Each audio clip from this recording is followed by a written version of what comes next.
Hola, queridos hermanos. Qué bueno volver a reunirnos y obviamente a compartir su palabra. ¿Se han dado cuenta que hoy en día nos faltan las personas que están con su teléfono en mano grabando todo lo que pasa a su alrededor? Ya sea una fiesta de cumpleaños, una boda, momentos chistosos, inclusive hasta sus vacaciones. Ahora bien, si pudiéramos ver nosotros la grabación completa de nuestras vidas, ¿qué dirían de nosotros? ¿Para qué estamos viviendo? Y léeme un poco más fino. ¿Qué dirían los demás de la manera que trato a mi familia? ¿Qué dirían la manera en que llevo mi matrimonio? ¿Qué dirían de mis relaciones interpersonales, ya sea con amigos, vecinos? Hagamos otro ejercicio. Supongamos que tenemos acceso de ver nuestro video de una semana. Cada uno de nosotros, tú y yo. ¿Qué concluirían acerca de lo que es importante para ti o para mí? En este capítulo estudiaremos Hablando por el Rey. Comenzaré diciendo que nuestras palabras les pertenecen al Señor, fueron creadas por Él, existen por medio de Él y deben ser usadas por Él.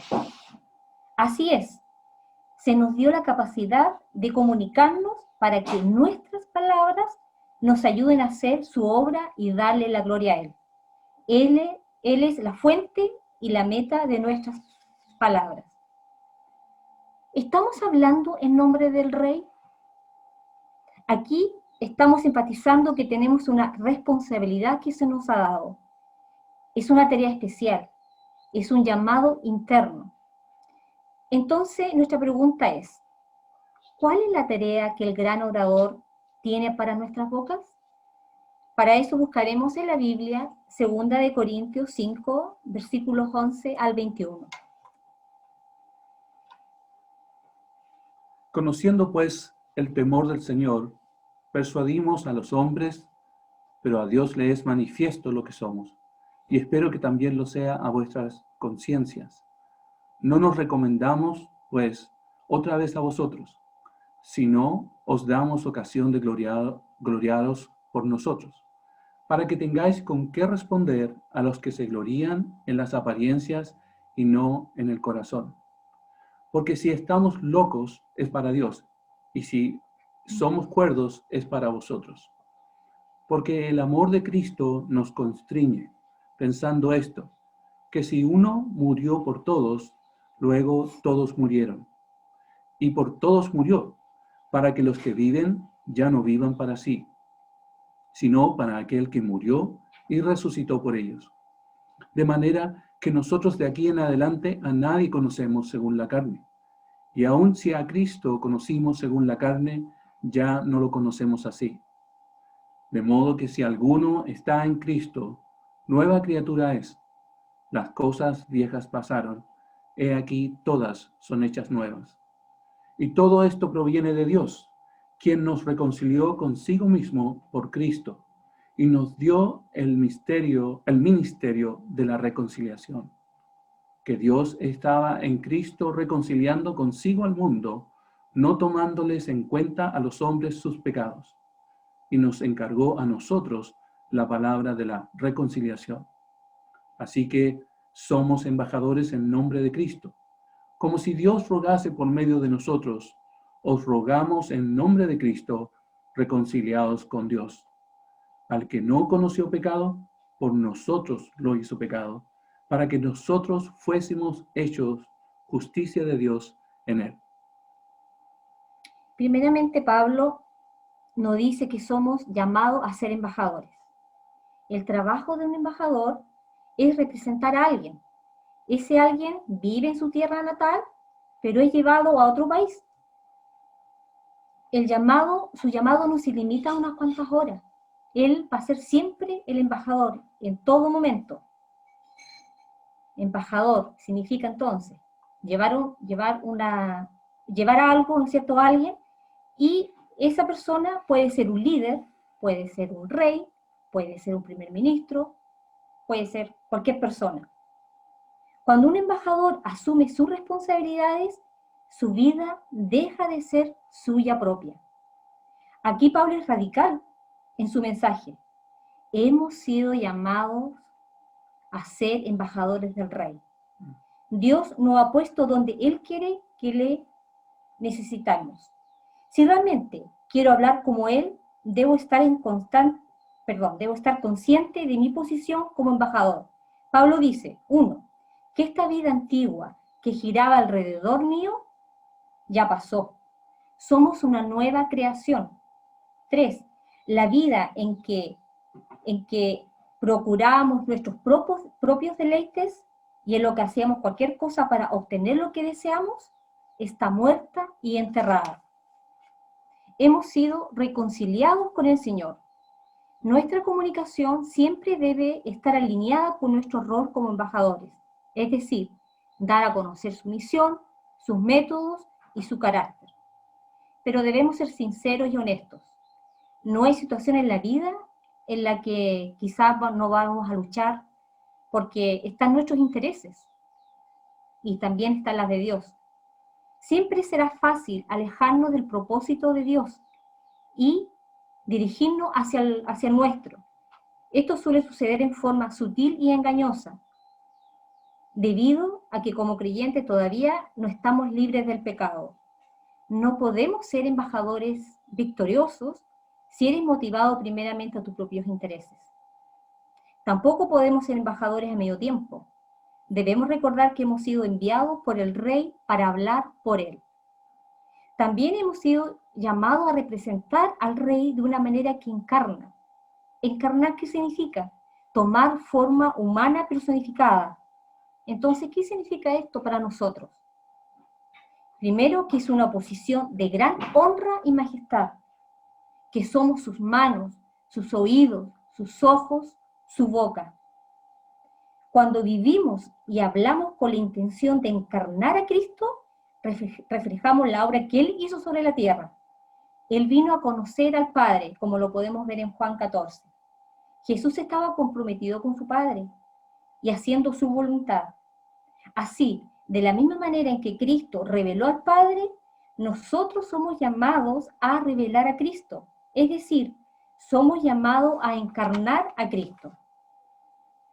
Hablar como un embajador significa que siempre debemos preguntarnos, ¿qué es lo que quiere Dios lograr con nuestros corazones y con los corazones de los oyentes? Ser un embajador del Rey significa hablar de una manera que represente la misión del Rey, es decir, su voluntad y su propósito. Entonces podemos preguntarnos, ¿a qué le llama Dios a su matrimonio? A ser un embajador. ¿A qué Dios los llama como padre? A ser un embajador. ¿A qué le llamó Dios en el trabajo? A ser un embajador. Entonces, ¿cuál es nuestra misión? Pablo nos explica muy claramente. En 2 Corintios, versículo 15, nos dice que Dios está obrando. ¿Para qué? Para que los que vivan ya no vivan para sí mismos, sino aquel que murió y resucitó por ellos. El enfoque de Dios está en nuestros corazones y en nuestra tendencia a los ídolos. Y el ídolo más poderoso y más dominante es el ídolo del yo.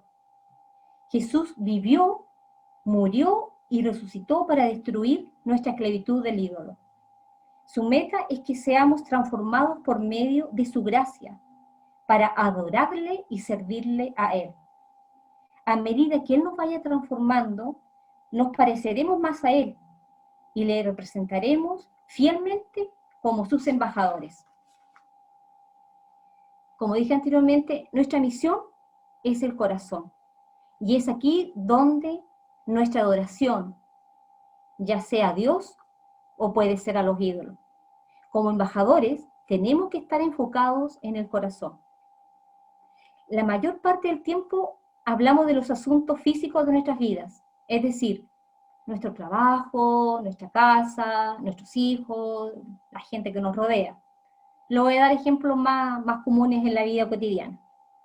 Un esposo le grita a su esposa porque se está demorando mucho para salir a cenar.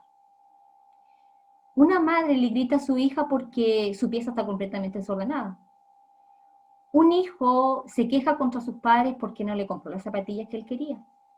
Un niño hace rabieta porque quería seguir comiendo dulces. Todo esto se enfoca en el mundo físico y sale de corazones que adoran a lo creado en vez de adorar al Creador. Por lo tanto, la misión es fundamentalmente espiritual. Dios está enfocado no solo en la solución momentánea del problema, sino es un cambio radical, profundo y duradero del corazón. Su deseo es volver a cautivar los corazones de su pueblo para que les sirvan solamente a Él. Él permitirá que estemos en situaciones que nos incomoden. Por ejemplo, la situación de mi hija con una pieza desordenada. Quizás en vez de ir y de gritarle, quizás debo llegar al corazón de mi hija de por qué tiene esa pieza así. Y realmente a veces no lo hacemos. Sale el yo, de ver una pieza completamente desordenada y ahí se nos va todo abajo. Él quiere que los problemas del corazón sean revelados. ¿Para qué? Para que nos arrepintamos.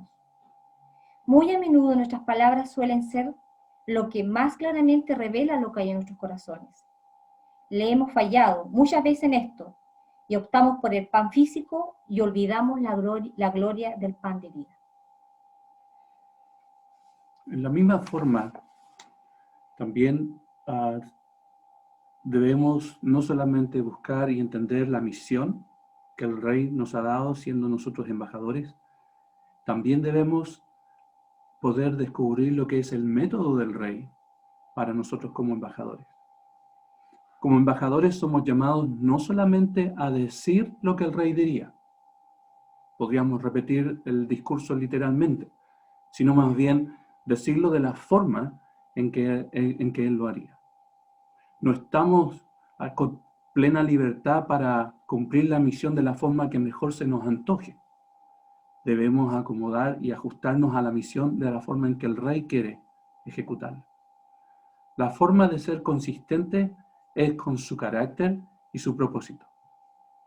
Quizás tomando un poco la misma ilustración que mencionaba Glenda recién, es decir, esa pieza desordenada de la hija. ¿Cuántas veces podríamos habernos encontrado en una disputa o en una discusión con nuestra hija, ¿cierto?, que está motivada por la rabia, por ejemplo, o cargada de condenación o incluso de amenazas y ultimátum, en donde el resultado es, en el corto plazo, aquello que nosotros anhelábamos en el sentido de ver esa pieza ordenada como quisiéramos. El problema de esa solución para lograr el propósito de nuestro corazón es que, si bien son resultados inmediatos, no son resultados eternos. En el mediano y largo plazo no van a transformar el corazón, ni van a moldear el carácter conforme a los planes y a los propósitos de Dios. Y ahí es donde tenemos que distinguir lo que nosotros, como esposos, como padres, y en la sociedad en la cual somos parte, es que hay una tremenda diferencia en satisfacer aquellos propósitos y planes de mi ego o mis ídolos a poder alcanzar los planes y propósitos del Rey, del cual nosotros somos llamados a ser embajadores. ¿Cómo es que Dios produce en nosotros estos cambios? Bueno, uno de los textos que podemos recordar es Romanos 2:4. ¿Quieres leer? Sí. Dios es muy bueno y tiene mucha paciencia y soporta todo lo malo que ustedes hacen. Pero no vayan a pensar que lo que hacen no tiene importancia. Dios los trata con bondad para que se arrepientan de su maldad. En el texto de 2 de Corintios, Pablo también usa la expresión el amor de Cristo nos constriñe. Y lo que en el fondo está haciéndonos entender es que es el amor de Dios, es el amor de Cristo, el que nos aleja del amor al yo, el amor al ego, y nos mueve a vivir para Él. De tal manera que es el proceso transformador de Dios en nosotros el que va haciéndonos cada vez más como Él quiere que seamos y nos capacita para ser mejores embajadores. Si somos honestos con nosotros mismos, vamos a reconocer que somos incapaces por nuestras propias fuerzas de amar o hablar de la forma que trae gloria a Dios o que permita a otros conocer la bondad y la misericordia de Dios.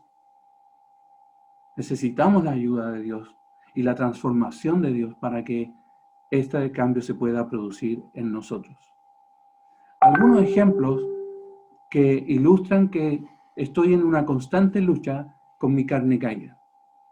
Por ejemplo, no me nace bendecir a las personas que me ofenden constantemente o que me ofenden simplemente. ¿Cuántas veces dedicamos un tiempo para orar por ellos y pedir a Dios que los bendiga? No tengo ganas de perdonar a la persona que ha reiterativamente pecado contra mí. O que me confiesa su pecado y una y otra vez cae en el mismo pecado. Tal vez no quiero responder al mal con el bien. Hay momentos en que simplemente quisiera poder actuar de una manera que sacie mi ira. Me cuesta ser paciente, amable y humilde cuando soy provocado. Prefiero o exijo que las personas que me han ofendido sean ellos los que vengan a mí a pedirme perdón. Si pensamos en cada uno de estos ejemplos, la Escritura está llena de ilustraciones en donde nos dice que hay una forma correcta de actuar.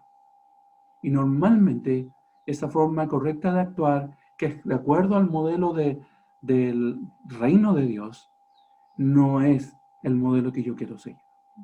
Estoy en una constante lucha, de tal manera que tengo que estar atento a eso. Me apresuro a responder y me agota a escuchar atenta y pacientemente a las personas cuando simplemente me irrita lo que están diciendo. Bueno, Pablo sigue diciéndonos algunas cosas en sus cartas y este texto está en la misma carta a los Corintios, la segunda carta a los Corintios, ya en el capítulo 10. Pablo dice, ¿qué cosa? Porque las armas de nuestra milicia no son carnales, sino poderosas en Dios para la destrucción de fortalezas. Pablo claramente nos ayuda a enfocar en que nuestro enemigo, para empezar, no es las personas con las cuales estoy teniendo conflicto. Efesios aclara eso también. Mi lucha no es contra carne ni sangre. Y cuando logramos dimensionar que hay una lucha que está en un plano que escapa a mi control, tengo que reconocer que necesito armas apropiadas, que el Rey del Reino de los Cielos provee para cada uno de nosotros sus embajadores. Entonces, como embajadores somos llamados a bajar nuestras armas del mundo, que son infructuosas y además son destructivas. Y en cambio tomar las armas del Evangelio, que son las herramientas que el Rey ha puesto en nuestras manos. Hay tres cosas que queremos destacar en esta tarde, que están ahí en 2 Corintios capítulo 5, si ustedes lo tienen ahí en sus manos en su Biblia. Una de ellas tiene que ver con el autosacrificio. Para que tengamos vida, fue necesario la muerte de Jesús, el Hijo de Dios.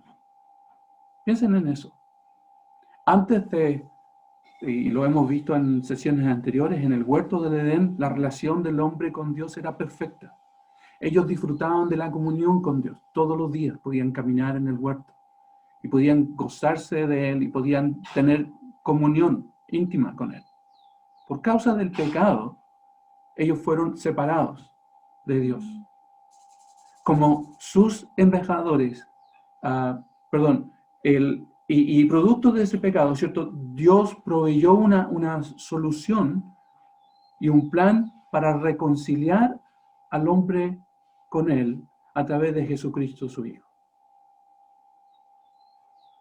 porque la Escritura nos habla claramente de que fue Jesucristo quien tomó nuestro lugar y Él pagó por el pecado de nosotros, para que nosotros podamos ser reconciliados con Él.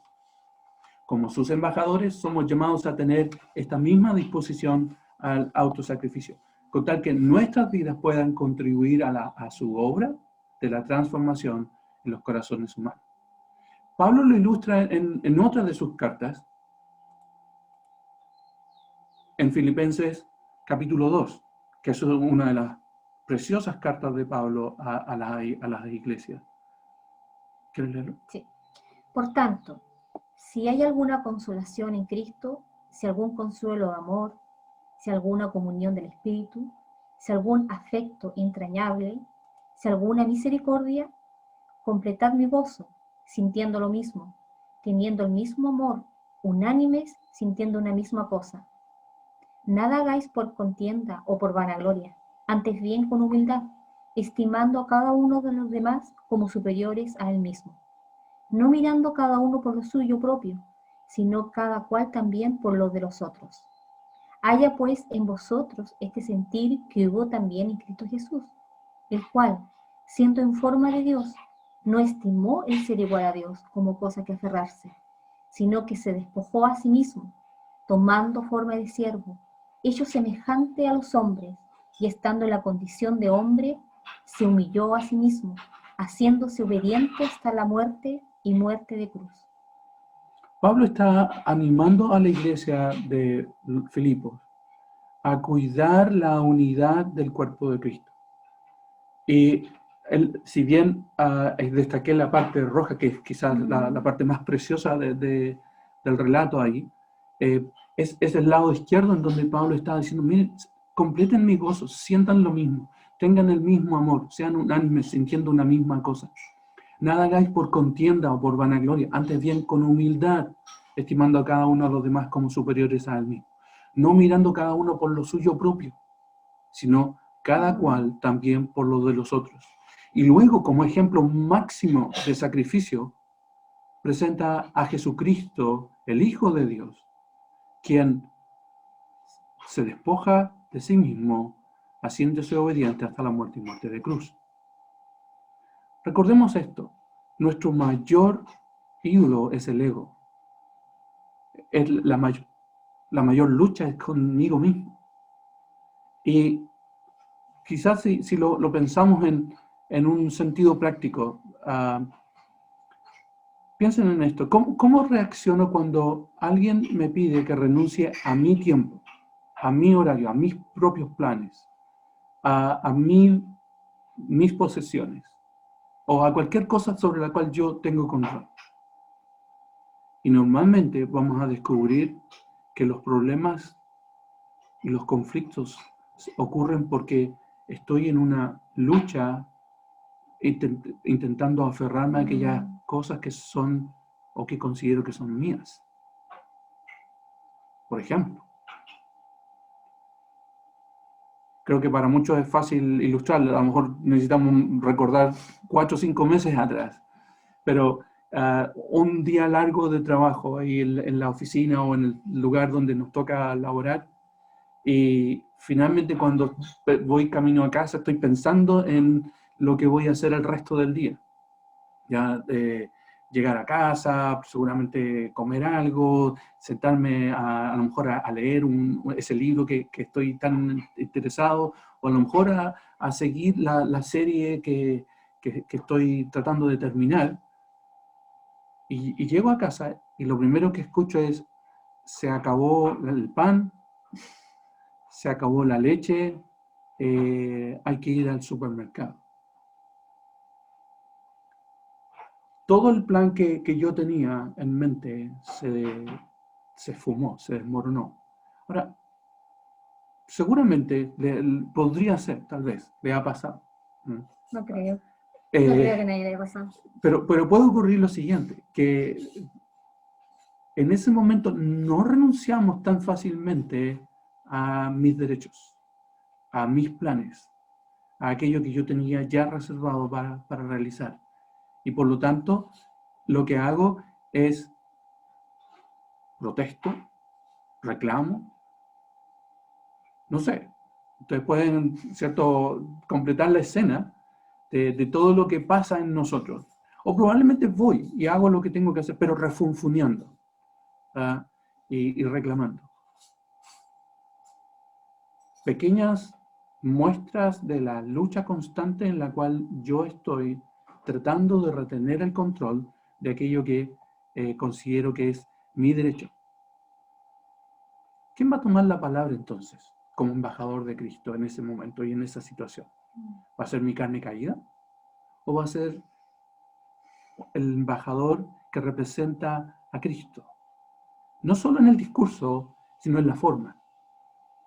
Como embajadores de Cristo, somos llamados a morir al yo continuamente para que podamos hablar por él. Una última cosa que debemos considerar. Recuerden que estábamos hablando de la misión, ¿cierto? En el sentido de lo que se refiere al... Siempre me auto confundo. El autosacrificio, ¿cierto? Y luego el perdón. Uno de los textos más hermosos que ayudan a entender el concepto de perdón está en el Evangelio de Mateo. Perdonen que tengamos tanto texto hoy día, pero creo que nos ayuda a ilustrar. Lo voy a poner ahí, y lo voy a explicar, porque tal vez nos va a ayudar en el tiempo. Jesucristo está relatando acerca del reino de los cielos y parte con una pregunta en el capítulo anterior, en la sección anterior, en el versículo 21, y Pedro le pregunta: Señor, ¿cuántas veces perdonaré a mi hermano que peque contra mí? Y Jesús le relata esta parábola y le hace ver que el reino de los cielos es semejante a un rey que quiso poner a ordenar sus negocios, por decirlo así. Y cuenta el relato de que había uno de ellos, de sus siervos, que le debía 10.000 talentos. El rey lo manda a la cárcel, ¿cierto? Pero él le ruega, y finalmente el Señor tiene misericordia de él. En el versículo 27 es movido a misericordia y le perdona la deuda. Por lo tanto, no va a la cárcel. Sin embargo, tan pronto este va saliendo, se encuentra con uno de sus criados, ¿cierto? Que le debía a él tan solo 100 denarios. Y él decide mandarlo a la cárcel para que le pague todo. Y aun cuando él le rogó, él dice que finalmente no lo perdonó. Ustedes pueden leer el relato completo en Mateo 18, 21 al 35. Lo interesante de esto, y que creo que nos ayuda a capturar el significado, es que cuando miramos las cifras, ahí. Un denario es una jornada, es el sueldo de un día. Y este hombre, el que debía menos, debía 100 denarios, que era aproximadamente 5 meses de trabajo, trabajando 20 días. Un talento son 6.000 denarios. Es decir, un talento equivalía, haciendo la misma cálculo, a 25 años de jornada. Pero el relato nos dice que este hombre le debía 10.000 talentos. Es decir, 250.000 años. Ustedes ya se pueden imaginar lo terrible de la deuda que tenía el primer hombre, el siervo del rey. Sin embargo, él fue perdonado, fue movido a misericordia y el rey le perdonó. Y eso nos habla de lo que realmente significa el perdón que Dios ha otorgado a cada uno de nosotros, sus hijos. Era una deuda impagable, fue saldada por Cristo en la cruz para nosotros. Sin embargo, siguiendo con el ejercicio, nosotros a veces somos incapaces de perdonar cosas aún menores, sustancialmente menores, que las que el Señor nos ha perdonado. Ahora entiendo lo que pasó. Se me desordenó el slide. Entonces es fácil caer en la trampa de un corazón soberbio que se considera más justo, olvidando de plano la gracia y el perdón que Dios ha otorgado a cada uno de nosotros por medio de Jesucristo. Y por lo tanto, nosotros, ¿cierto? Aplicamos o intentamos aplicar justicia sobre las cosas que nos parecen injustas y tratamos de ordenar, ¿cierto? Y rescatar y retener aquellas cosas para nosotros mismos. Pablo en el texto que estábamos leyendo en 2 Corintios 5, en el versículo 21, nos dice, al que no conoció pecado, por nosotros lo hizo pecado, para que nosotros fuésemos hechos justicia de Dios en él. La última cosa. Dios, a través de Jesucristo, se negó a sí mismo. Él nos perdona y tiene misericordia de nosotros a pesar de la inmensidad de pecados que hemos cometido contra Él. Pero lo tercero, y que es aún más precioso, es que Dios completa el trabajo a través de la reconciliación. Es decir, Él se propone arreglar y resolver hasta restaurar la relación. Dios no solamente dice te perdono y nos abandona, más bien restaura la relación. Y esto es lo que dice acá, ¿cierto? En este texto. Y todo esto proviene de Dios, que nos reconcilió consigo mismo por Cristo y nos dio el ministerio de la reconciliación. Que Dios estaba en Cristo reconciliando consigo al mundo, no tomándoles en cuenta a los hombres sus pecados, y nos encargó a nosotros la palabra de la reconciliación.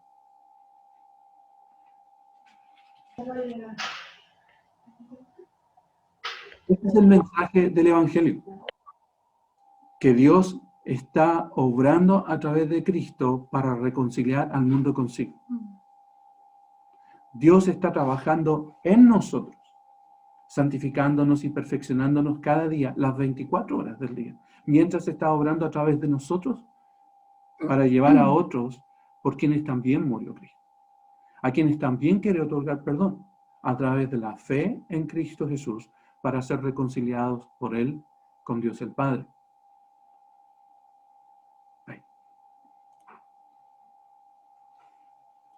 Nosotros, como buenos embajadores de Cristo, somos llamados también a no solamente a negarnos a nosotros mismos y también perdonar, sino que además de buscar la reconciliación, de restaurar la relación, de tal manera que, ¿cierto?, pueda haber verdadera comunión.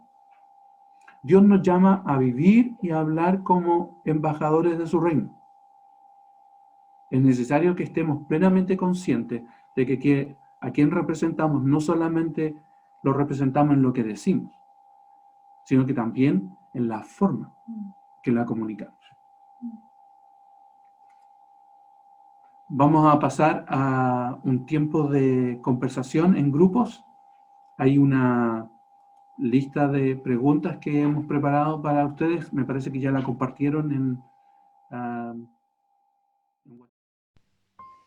Si necesitas comunicarte con nosotros para solicitar información sobre cursos, consejería para novios, charlas prematrimoniales, consejería matrimonial y otros, escríbenos al correo electrónico que aparece en pantalla.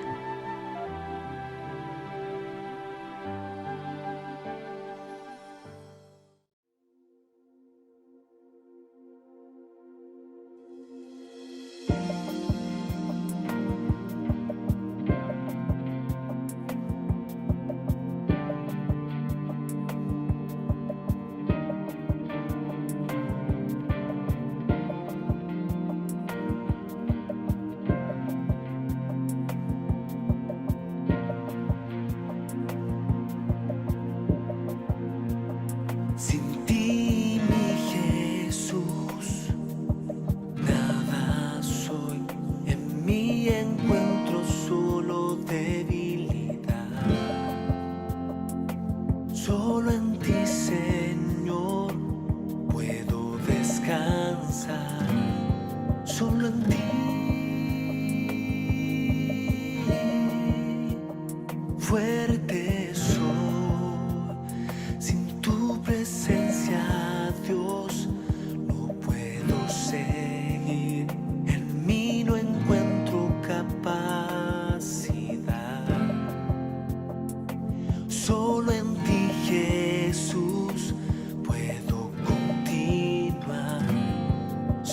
ti. Fuerte soy, tú aumentarás mis fuerzas como las de un búfalo. Seré ungido con tu aceite fresco. Tu vara y tu callado me infundirán un nuevo aliento.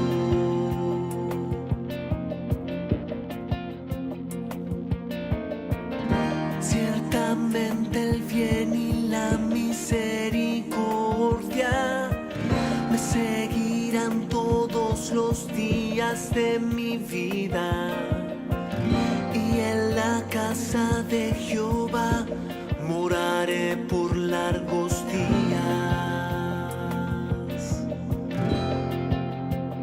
Solo en ti mis fuerzas están.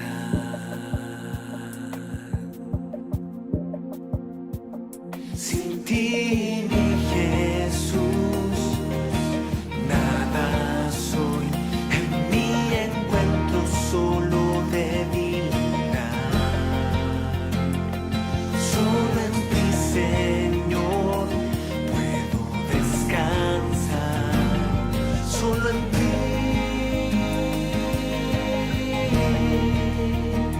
Fuerte soy, sin tu presencia, Dios, no puedo seguir. En mí no encuentro capacidad. Solo en ti, Jesús, puedo continuar. Solo en ti.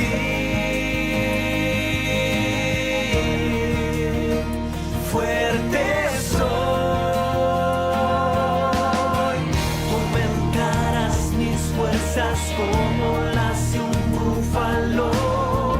Seré ungido con tu aceite fresco. Tu vara y tu callado me infundirán un nuevo aliento.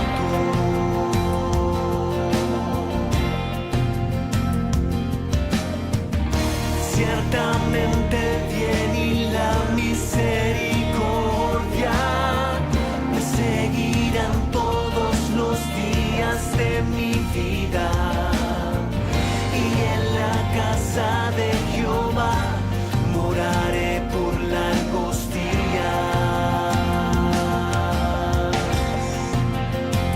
Solo en ti mis fuerzas están.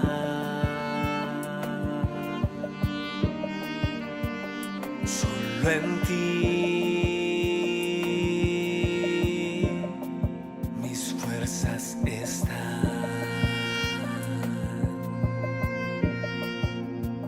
Solo en ti mis fuerzas están.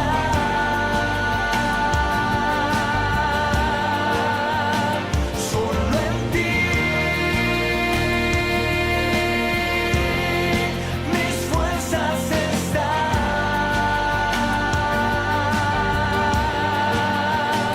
Solo en ti mis fuerzas están.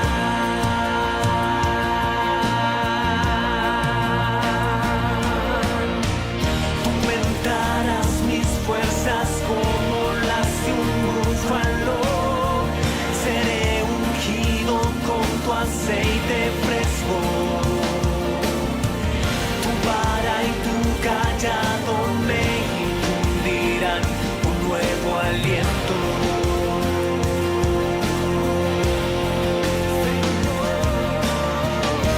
Ciertamente el bien y la misericordia me seguirán todos los días de mi vida, y en la casa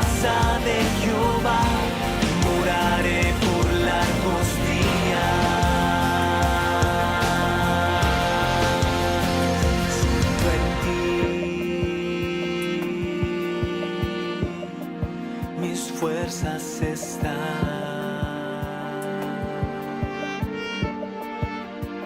Solo en ti mis fuerzas están.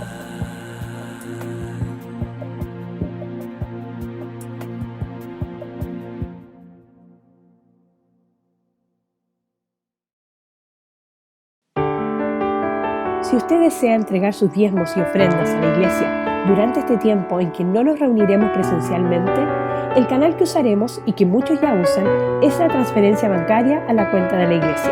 Por lo tanto, si usted de forma voluntaria quisiera usar esta opción, por favor realice una transferencia electrónica a la cuenta corriente cuyos datos aparecen publicados en pantalla. Dios les bendiga y gracias por seguir apoyando la obra aún